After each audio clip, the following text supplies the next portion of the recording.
Avance, Valle Salvaje, capítulo 253. Rafael está a punto de encontrar a la asesina de Julio. José Luis queda en shock tras la confesión de Victoria. Adriana sopesa aceptar el trato del duque. Y Francisco aporta una revelación clave sobre la muerte de Julio. El gran salón del ducado se había vuelto denso, casi irrespirable. Cada palabra de Victoria pesaba como una losa sobre el corazón de José Luis. Tuve que ver en la muerte de mi hermana. El eco resonaba en los muros, en los tapices centenarios. Y sobre todo, en el alma del duque. Un abismo se abría bajo sus pies. El shock no era pasajero, era físico. La sangre se le helaba. El pecho le oprimía. El aire le faltaba. Frente a él, Victoria. La nueva duquesa. Sabela Arán en estado puro de hielo y fuego. Mantenía la compostura. Fría, calculadora. Esperando, como un depredador, la reacción de su presa. Sus ojos, pozos oscuros de secretos y ambición. No rehuían la mirada atónita de su marido. No había lágrimas. Ni temblor en sus manos. Solo serenidad letal. Había admitido su implicación en la muerte de Pilara. Pero con la misma naturalidad con la que alguien admite derramar una copa de vino. Un accidente. Un desliz. Una consecuencia inevitable. José Luis, quebrado por el dolor, logró finalmente hablar. Su voz era un susurro ronco, cada palabra un esfuerzo titánico. Repítelo, dijo. Mírame a los ojos. Y repite lo que acabas de decir. Victoria ladeó la cabeza, un gesto sutil, casi felino. Un mechón de su cabello oscuro cayó sobre su hombro. Ya me has oído, José Luis, dijo con frialdad. No hay necesidad de melodrama. Mercedes te ha llenado la cabeza de veneno, y yo solo confirmé una verdad a medias. Pilara era mi hermana. Pero era débil. Y la debilidad, en este mundo, es un lujo que ni tú ni yo podemos permitirnos. ¿Debilidad? La palabra estalló de los labios de José Luis, teñida de furia. ¿Llamas debilidad a la bondad? ¿A la compasión? Pilara era la única con alma limpia. Y tú la manchaste. Yo la protegí. Gritó Victoria, elevando la voz por primera vez.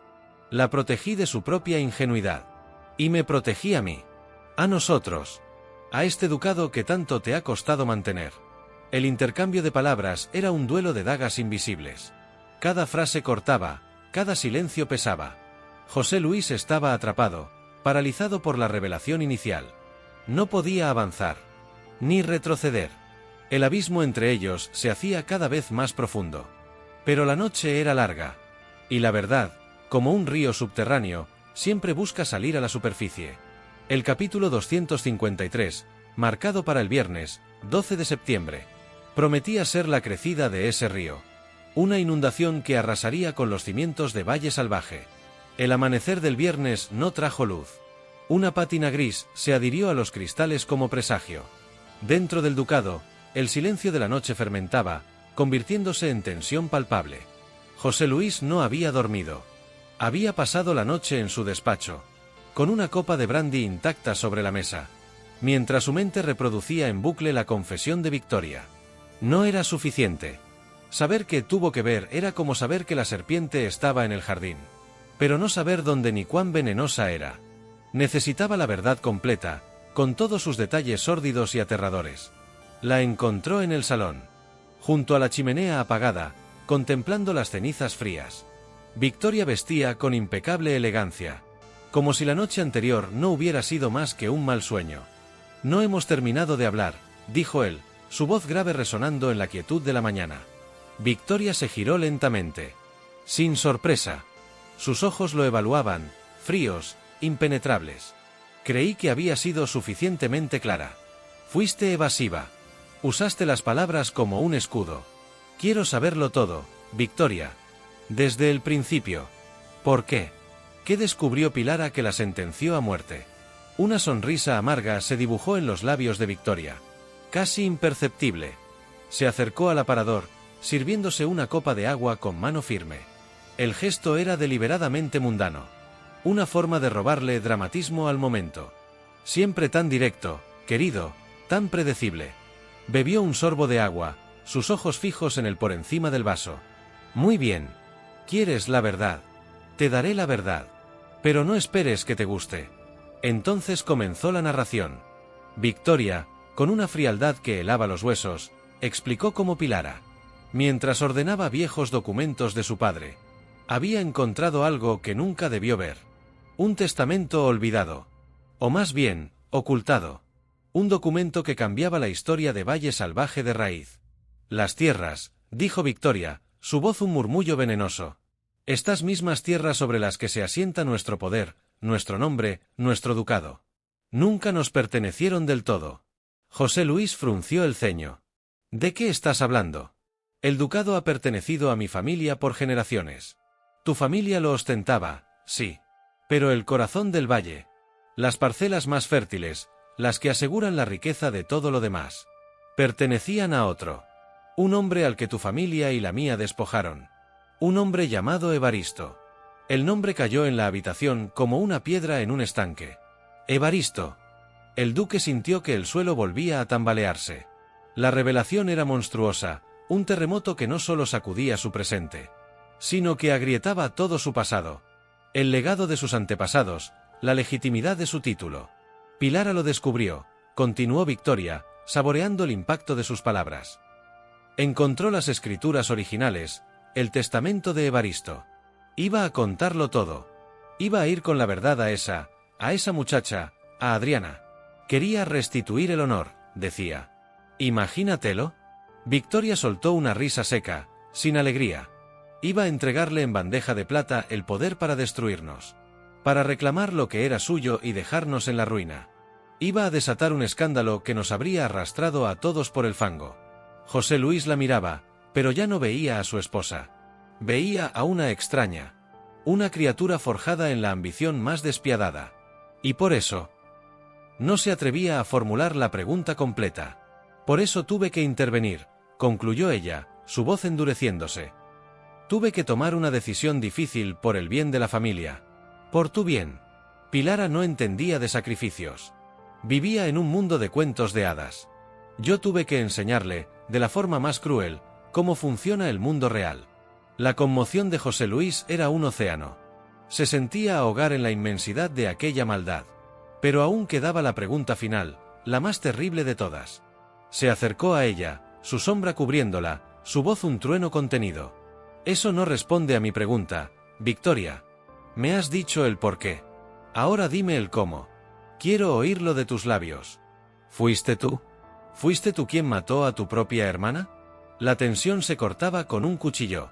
Victoria levantó la barbilla, desafiante.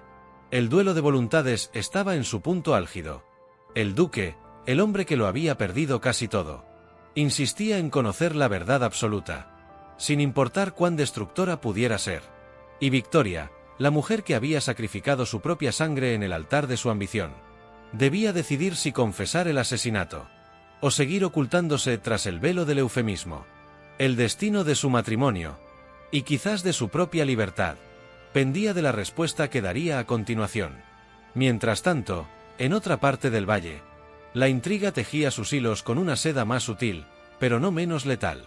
Bárbara, interpretada con la inteligencia y perspicacia de Emma Aguilera, sentía que las piezas de un rompecabezas que no sabía que estaba armando comenzaban a encajar. La confesión de Leonardo la noche anterior, cargada de frustración y angustia, había sido la clave. Mi madre no se detendrá ante nada, Bárbara, le había dicho él.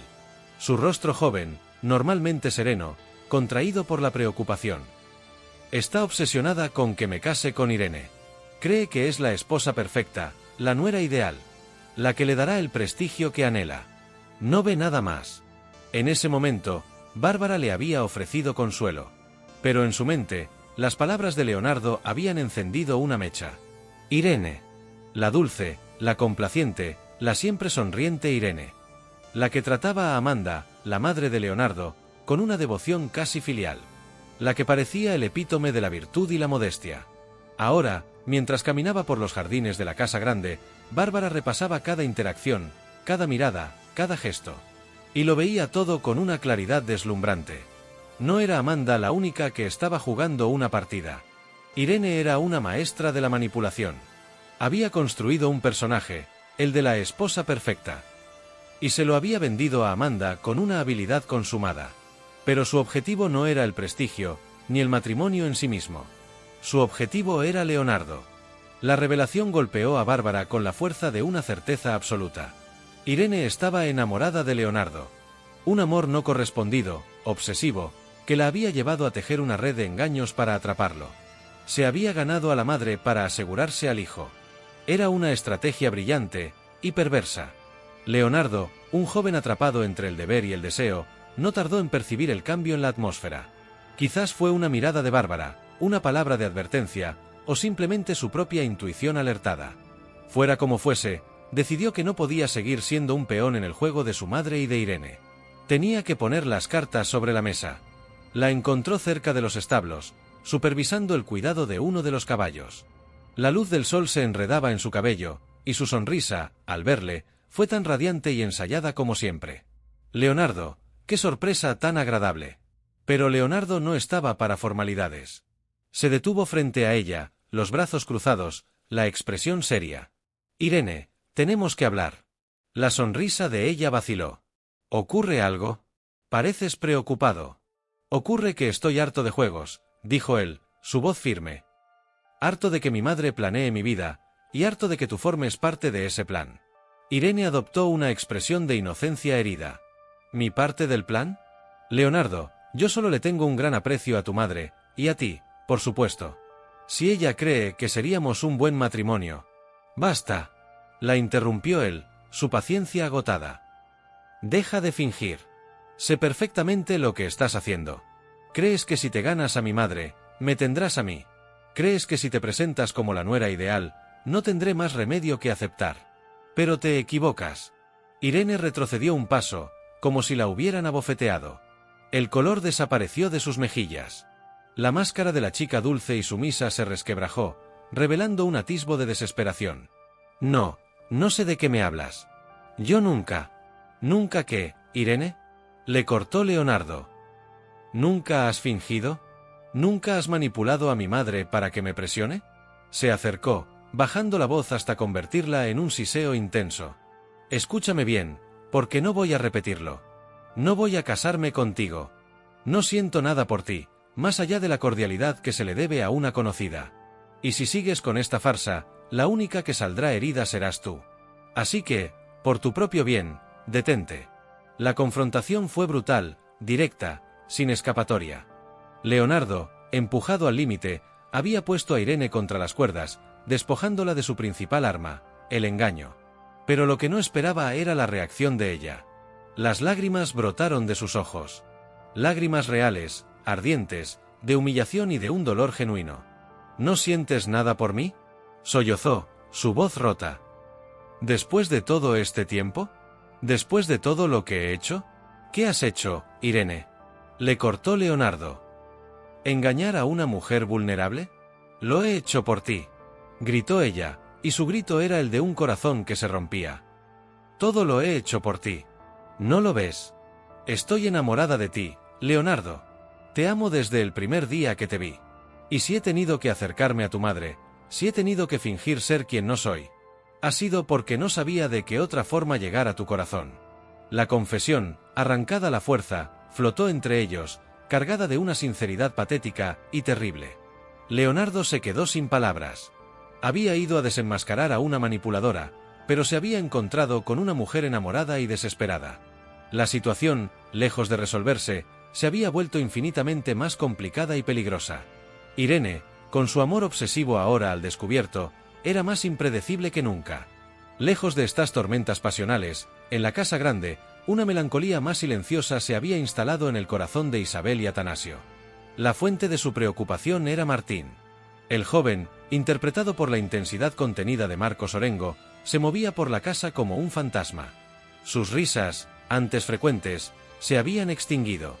Su energía, antes desbordante, había sido reemplazada por una apatía sombría. Isabel lo observaba desde el otro lado del patio, mientras él apilaba leña sin entusiasmo, los movimientos mecánicos, la mirada perdida en la lejanía.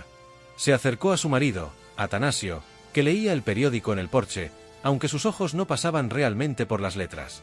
«Estoy preocupada por Martín, Atanasio», dijo ella en voz baja. Atanasio dobló el periódico y suspiró. «¿Y yo, Isabel? Y yo. Este chico se nos apaga. Desde todo lo que ha pasado en el valle, no es el mismo. No es solo eso, insistió Isabel, con su infalible intuición. Hay algo más. Lo veo en su forma de mirar las cosas, como si se estuviera despidiendo. Como si ya no perteneciera a este lugar. La conversación fue interrumpida por el propio Martín, que se acercó a ellos, secándose el sudor de la frente. Trató de esbozar una sonrisa, pero el resultado fue una mueca triste. He terminado con la leña. ¿Necesitan algo más? Siéntate un momento con nosotros, hijo, le pidió Atanasio, señalando una silla vacía. Martín obedeció, pero se sentó en el borde, tenso, como un pájaro a punto de echar a volar. Isabel le tomó la mano. Estaba fría. ¿Estás bien, Martín? Puedes contarnos lo que sea, lo sabes. Martín desvió la mirada hacia las montañas que rodeaban el valle, esas murallas naturales que a veces parecían protección y otras, prisión. Tragó saliva, buscando las palabras. No es nada, de verdad. Solo, estoy cansado. Pero sus ojos decían otra cosa. Decían que estaba harto, que se sentía atrapado, que el aire de Valle Salvaje se le había vuelto tóxico. Y finalmente, tras un largo silencio, lo dijo. Las palabras salieron con dificultad, como si le doliera pronunciarlas. Creo que me voy a marchar de Valle Salvaje. La declaración, aunque temida, cayó como una bomba en el tranquilo porche. Isabel ahogó un grito. Atanasio se quedó paralizado. ¿Marcharte? Repitió Isabel, incrédula. ¿A dónde irías? Esta es tu casa, Martín. Nosotros somos tu familia. Lo sé, dijo él, y su voz se quebró por primera vez. Y os lo agradeceré toda mi vida. Pero no puedo más. Este lugar está enfermo. La ambición, los secretos, las muertes. Siento que si me quedo un día más, me envenenará a mí también. Necesito aire limpio. Necesito empezar de nuevo en un sitio donde el pasado no pese como una losa. La decisión del joven generó un profundo desconcierto. Para Isabel y Atanasio, era como perder a un hijo. Para los demás habitantes de la casa grande, que poco a poco se enterarían de la noticia. La partida de Martín sería un símbolo de la descomposición que sufría el valle. Era la prueba de que ni siquiera la bondad y la juventud podían sobrevivir en esa tierra maldita. Martín estaba decidido a abandonar el barco antes de que se hundiera del todo, dejando tras de sí una estela de tristeza y un mal augurio para los que se quedaban.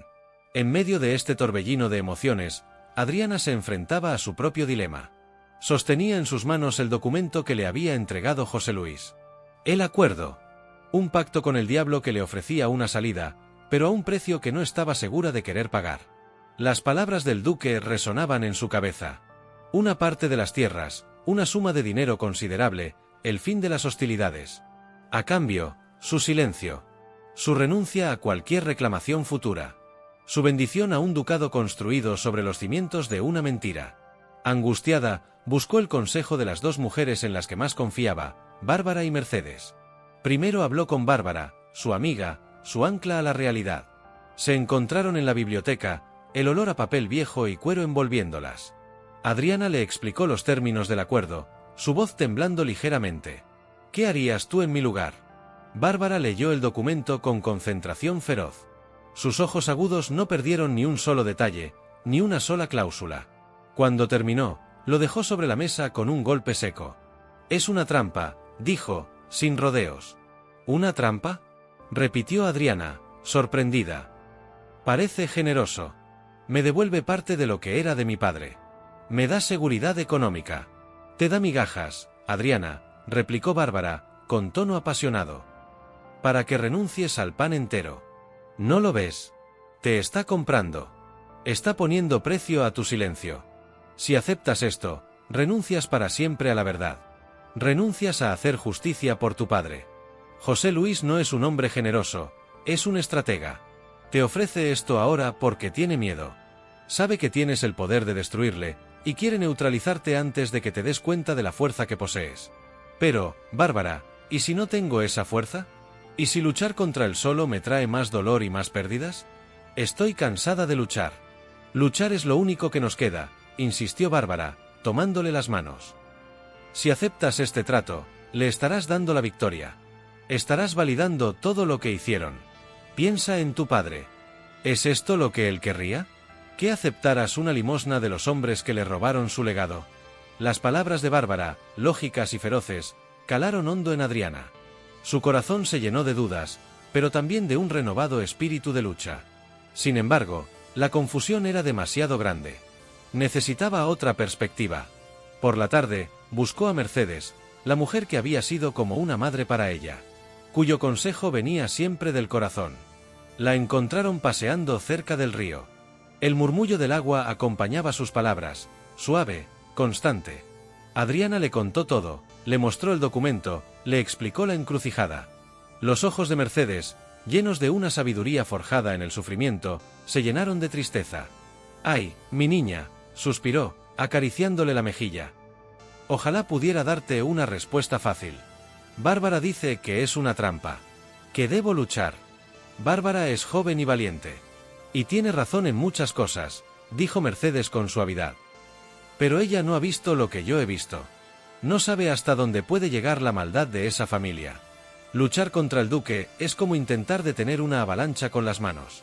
Te arrastrará, te aplastará, y no le importará el daño que te haga. Entonces, ¿tú crees que debería aceptar?», preguntó Adriana, su voz apenas un susurro. Mercedes miró el agua que corría, un fluir constante e imparable. «Yo solo quiero que seas feliz, Adriana. Quiero que tengas paz. Esta lucha te está consumiendo. Te veo cada día más delgada, más triste. A veces, la mayor victoria no es ganar la guerra, sino saber retirarse a tiempo para salvarse a una misma. Este acuerdo te ofrece una vida, lejos de ellos, lejos de este veneno. Quizás la justicia para tu padre no sea recuperar unas tierras, sino que su hija pueda vivir libre y en paz». El consejo de Mercedes, tan distinto al de Bárbara, no hizo más que aumentar las dudas de Adriana. Por un lado, el llamado a la justicia, al honor, a la lucha por el legado de su padre. Por otro, la promesa de paz, de seguridad, la posibilidad de dejar atrás el dolor y empezar de nuevo. Dos caminos se abrían ante ella, cada uno con sus promesas y sus sacrificios. Y ella estaba en la encrucijada, sola, con el destino de su vida en sus manos. José Luis, sin embargo, no era un hombre paciente. Percibía la duda de Adriana como una afrenta, como una peligrosa vacilación. Decidió que era el momento de aumentar la presión. Demostrarle que su oferta no era una negociación, sino un ultimátum. La abordó al atardecer, cuando la luz dorada teñía el valle de una belleza melancólica. Su tono ya no era conciliador. Era el del duque, el hombre de poder, acostumbrado a que su voluntad se cumpliera. «He esperado tu respuesta, Adriana. Todavía lo estoy pensando, tío. Es una decisión muy importante». «No hay nada que pensar», dijo él, su voz fría como el acero. «La oferta está sobre la mesa. Es generosa, más de lo que mereces, si me preguntas. Pero mi paciencia tiene un límite». «¿Me estás amenazando?». José Luis dio un paso hacia ella. Su imponente figura proyectaba una larga sombra sobre el suelo. «Tómalo como una advertencia. Si no aceptas mi trato, si decides seguir por el camino de la confrontación, te aseguro que te arrepentirás. Usaré todo mi poder, toda mi influencia, para demostrar que tus reclamaciones son falsas. Te acusaré de difamación, de fraude. Haré que tu nombre sea arrastrado por el lodo, hasta que nadie en este valle se atreva siquiera a mirarte a la cara. Te quitaré todo lo que tienes, y lo que no tienes, también. Así que piénsalo bien, sobrina. ¿Aceptas mi mano tendida, o te enfrentarás a mi puño cerrado? La elección es tuya». La amenaza, desnuda y brutal, dejó a Adriana sin aliento. El velo de la falsa amabilidad había caído. El verdadero rostro de José Luis se mostraba ahora, despiadado, implacable. Ya no era una elección entre la justicia y la paz. Era una elección entre la sumisión y la aniquilación. Mientras todos los personajes de este drama se movían, empujados por sus pasiones y sus miedos. En un rincón olvidado del valle, la pieza final del rompecabezas estaba a punto de ser revelada. Rafael, el guardia civil interpretado por Marco Pernas, se sentía más frustrado que nunca. La investigación sobre la muerte de Julio, el primer marido de Adriana, estaba en un punto muerto. Todas las pistas conducían a callejones sin salida. Todas las teorías se desmoronaban. Había una verdad oculta. Lo sentía en sus huesos. Pero estaba cubierta por capas y capas de mentiras y secretos. Esa tarde, agotado y desanimado, decidió hacer algo que llevaba tiempo posponiendo. Fue a visitar a Francisco, un anciano que había trabajado en la finca del ducado durante más de 50 años. Ahora estaba retirado, viviendo en una pequeña casa en las afueras. Francisco lo había visto todo. Era uno de esos hombres invisibles. Los que sirven las copas y recogen los abrigos. Los que oyen fragmentos de conversaciones que no deberían. Los que ven miradas que lo dicen todo. Lo encontró en su pequeño huerto, cuidando de sus tomates. El anciano se sobresaltó al ver al guardia civil. En Valle Salvaje, una visita de la autoridad nunca era una buena noticia. «Señorito Rafael», dijo Francisco, secándose las manos de tierra en el delantal. «¡Qué sorpresa! Buenas tardes, Francisco. No se asuste, solo venía a charlar. ¿Puedo?». Se sentaron en un banco de madera, a la sombra de una parra.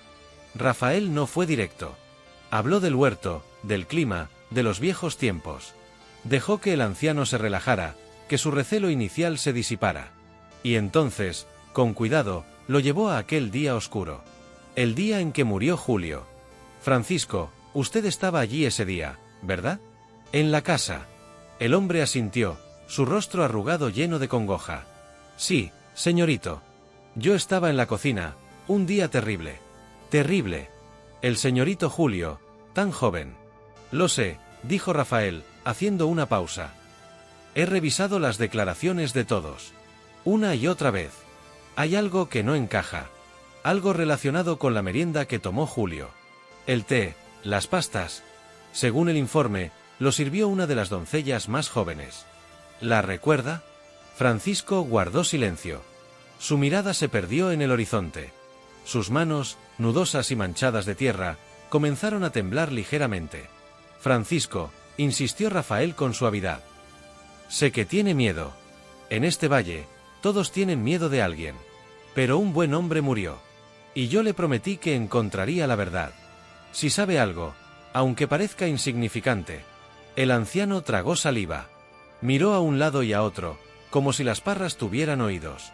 Se inclinó hacia Rafael. Su voz no era más que un susurro tembloroso, el sonido de un secreto que llevaba años queriendo salir. «La doncella, la joven, ella no sirvió nada, señorito Rafael». Rafael sintió un vuelco en el corazón. «¿Qué dice?», preguntó, contenida la tensión en cada palabra. «Su declaración». «Le dijeron lo que tenía que decir», susurró Francisco. «La amenazaron. Si hablaba, la echaban a la calle, a ella y a su familia. La pobre muchacha tuvo que mentir». Un escalofrío recorrió la espalda de Rafael. «Entonces, ¿quién?». «Francisco, dígame la verdad.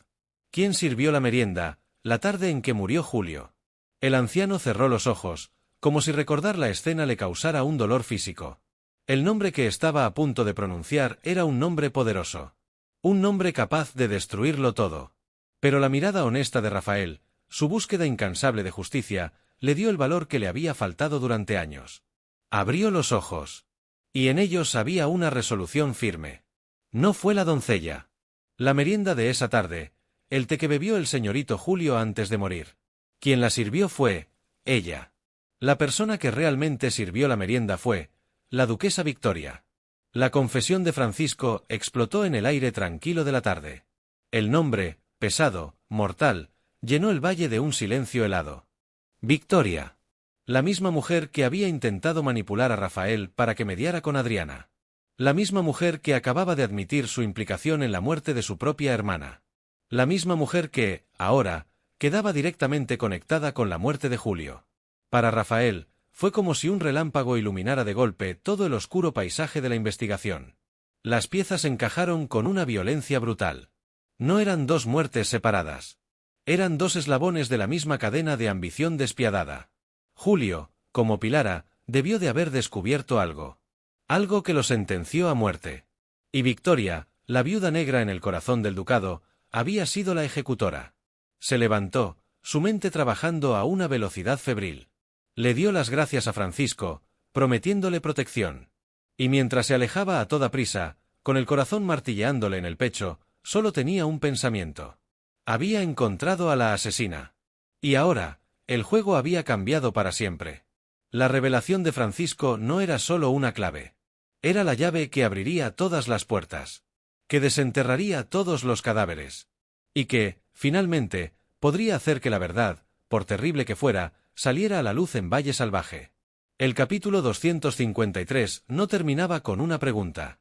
Terminaba con una certeza aterradora. Una certeza que prometía desatar el infierno.